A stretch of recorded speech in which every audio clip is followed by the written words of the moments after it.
Good evening, everyone. Ready for bed? Welcome to the second tale here at Homemade Audiobooks. If you'd like to support my homemade efforts, you can join the RSPCC on Patreon. A huge thank you to my first ever patron, Chris L. It's now time to escape to the Bournemouth coast, check into Hotel Magnificent and drift off. A word of warning, however, don't visit the hotel kitchen. Stay away from any chocolates offered to you during your stay. And whatever you do, avoid the meeting in the ballroom. Welcome to Roald Dahl's The Witches, read by Homemade Audiobooks. Chapter 7. Frizzled Like a Fritter. All the women, or rather the witches, were now sitting motionless in their chairs and staring as though hypnotised at somebody who had suddenly appeared on the platform. That somebody was another woman. The first thing I noticed about this woman was her size. She was tiny, probably no more than 4.5 feet tall. She looked quite young, I guessed about 25 or 6, and she was very pretty. She had on a rather stylish long black dress that reached right to the ground, and she wore black gloves that came up to her elbows. Unlike the others, she wasn't wearing a hat. She didn't look to me like a witch at all, but she couldn't possibly not be one. Otherwise, what on earth was she doing up there on the platform? And why, for heaven's sake, were all the other witches gazing at her with such a mixture of adoration, awe and fear? Very slowly, the young lady on the platform raised her hands to her face. I saw her gloved fingers unhooking something behind her ears. And then she caught hold of her cheeks and lifted her face clean away. The whole of that pretty face came away in her hands. It was a mask. As she took off the mask, she turned sideways and placed it carefully upon a small table nearby, and when she turned round again and faced us, I very nearly screamed out loud. That face of hers was the most frightful and frightening thing I have ever seen. Just looking at it gave me the shakes all over. It was so crumpled and wizened, so shrunken and shriveled, it looked as though it had been pickled in vinegar. It was a fearsome and ghastly sight. There was something terribly wrong with it, something foul and putrid and decayed. It seemed quite literally to be rotting away at the edges, and in the middle of the face, around the mouth and cheeks, I could see the skin all cankered and worm-eaten, as though maggots were working away in there. There are times when something is so frightful, you become mesmerised by it and can't look away. I was like that now. I was transfixed. I was numbed. I was magnetised by the sheer horror of this woman's features. But there was more to it than that. There was a look of serpents in those eyes of hers as they flashed around the audience. I knew immediately, of course, that this was none other than the Grand High Witch herself. I knew also why she had worn a mask. She could never have moved around in public, let alone book in at a hotel with her real face. Everyone who saw her would have run away screaming.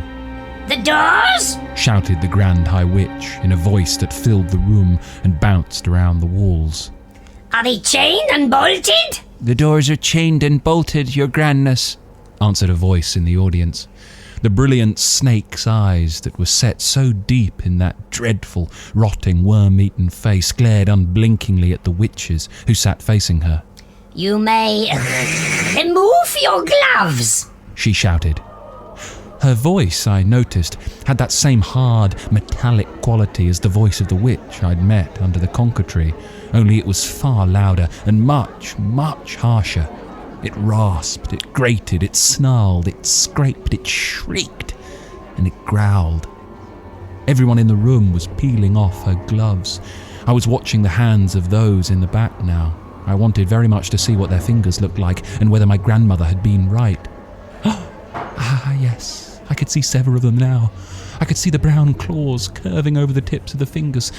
They were about 2 inches long, those claws, and sharp at the ends. You may remove your shoes, barked the Grand High Witch. I heard a sigh of relief going up from all the witches in the room as they kicked off their narrow, high-heeled shoes, and then I got a glimpse under the chairs of several pairs of stockinged feet, square and completely toeless. Revolting they were, as though the toes had been sliced away from the feet with a carving knife. You may remove your wigs, snarled the Grand High Witch. She had a peculiar way of speaking. There was some sort of foreign accent there, something harsh and guttural, and she seemed to have trouble pronouncing the letter W. As well as that, she did something funny with the letter R. She would roll it round and round her mouth like a piece of hot pork crackling before spitting it out. Remove your wigs and get some fresh air into your spotty scalps, she shouted, and another sigh of relief arose from the audience as all the hands went up to the heads and all the wigs, with the hats still on them, were lifted away. There now appeared in front of me, row upon row of bald female heads, a sea of naked scalps, every one of them red and itchy looking from being rubbed by the linings of the wigs. I simply cannot tell you how awful they were, and somehow the whole sight was made more grotesque because underneath those frightful, scabby bald heads, the bodies were dressed in fashionable and rather pretty clothes. It was monstrous. It was unnatural. Oh heavens, I thought. Oh help. Oh Lord, have mercy on me. These foul, bald-headed females are child killers, every one of them, and here I am imprisoned in the same room and I can't escape.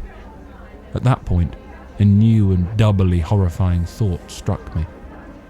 My grandmother had said that with their special nose holes they could smell out a child on the pitch-black night from right across the other side of the road. Up to now, my grandmother had been right every time.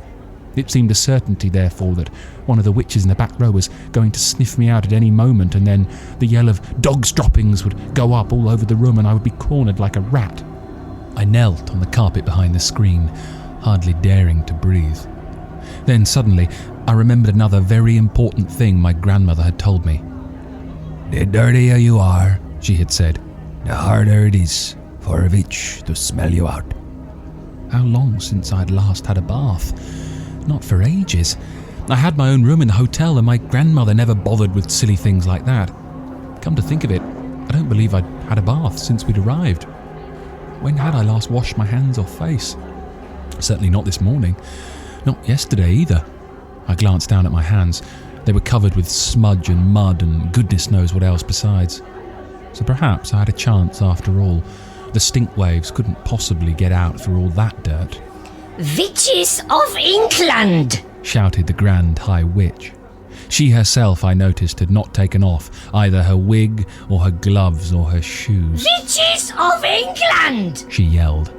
The audience stirred uneasily and sat up straighter in their chairs. Miserable witches, she yelled. Useless, lazy witches, feeble, fribbling witches. You are a heap of idle, good-for-nothing worms. A shudder went through the audience. The Grand High Witch was clearly in an ugly mood, and they knew it. I had a feeling that something awful was going to happen soon. I am having my breakfast this morning, cried the Grand High Witch. And I'm looking out of the window at the beach, and what am I seeing? I'm asking you, what am I seeing? I'm seeing a revolting sight. I am seeing hundreds, I'm seeing thousands of rotten, repulsive little children playing on the sand. It is putting me right off my food.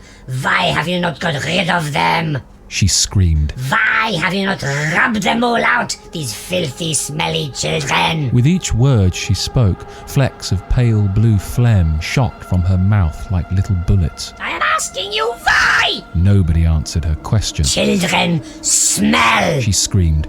They stink out the world! We do not want these children around here! The bald heads in the audience all nodded vigorously. One child a week is no good to me, the Grand High Witch cried out. Is that the best you can do? We will do better, murmured the audience.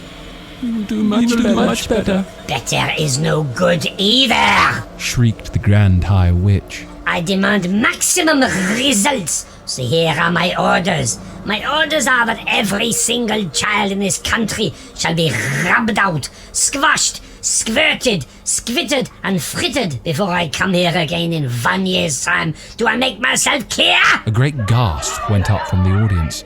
I saw the witches all looking at one another with deeply troubled expressions, and I heard one witch at the end of the front row saying aloud, All of them? We can't possibly wipe out all of them. The Grand High Witch whipped round as though someone had stuck a skewer into her bottom. Who said that? She snapped. Who dares to argue with me? It was you, was it not? She pointed a gloved finger as sharp as a needle at the witch who had spoken. I didn't mean it, your grandness, the witch cried out. I didn't mean to argue. I was just talking to myself. You dared to argue with me? Screamed the Grand High Witch. I was just talking to myself, cried the wretched witch. I swear it, your grandness. She began to shake with fear. The Grand High Witch took a quick step forward, and when she spoke again, it was in a voice that made my blood run cold. A stupid witch who answers back must burn until her bones are black. She screamed. No, begged the witch in the front row. The Grand High Witch went on. A foolish witch without a brain must sizzle in the fiery flame. Oh, save me, cried the wretched witch in the front row. The Grand High Witch took no notice of her. She spoke again. An idiotic witch like you must roast upon the barbecue. Oh, forgive me, oh, your grandness, cried the miserable culprit. Oh, I didn't mean it. But the Grand High Witch continued with her terrible recital. A witch who dares to say I'm wrong will not be with us very long. A moment later, a stream of sparks that looked like tiny white-hot metal fillings came shooting out of the Grand High Witch's eyes and flew straight towards the one who had dared to speak. I saw the sparks striking against her and burrowing into her, and she screamed a horrible howling scream, and a puff of smoke rose up around her. The smell of burning meat filled the room. Nobody moved. Like me, they were all watching the smoke, and when it had cleared away, the chair was empty. I caught a glimpse of something wispy white, like a little cloud, fluttering upwards and disappearing out of the window. A great sigh rose up from the audience. The Grand High Witch glared around the room. I hope nobody else is going to make me cross today, she remarked. There was a deathly silence. Frizzled like a fritter, said the Grand High Witch. Cooked like a carrot. You will never see her again. Now we can get down to business.